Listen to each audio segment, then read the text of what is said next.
কৃষি সম্প্রসারণ অধিদপ্তর ও জেলা প্রশাসনের যৌথ উদ্যোগে ৩ দিনব্যাপী মেলার আয়োজন করা হয়েছে।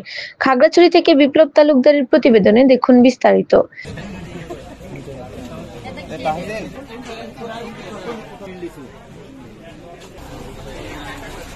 এই উপলক্ষে সকালে কৃষি সম্প্রসারণ অধিদপ্তরের মিলনায়তনে আলোচনা সভা অনুষ্ঠিত হয়। এতে অংশ নেন সরকারি বেসরকারি বিভিন্ন পর্যায়ের কর্মকর্তা, শিক্ষার্থী এবং সাংবাদিকরা।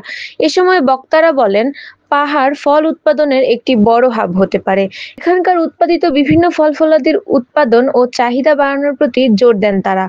সভায় সভাপতিত্ব করেন জেলা প্রশাসক এ.বি.এম. ইফতেখারুল ইসলাম খন্দকার।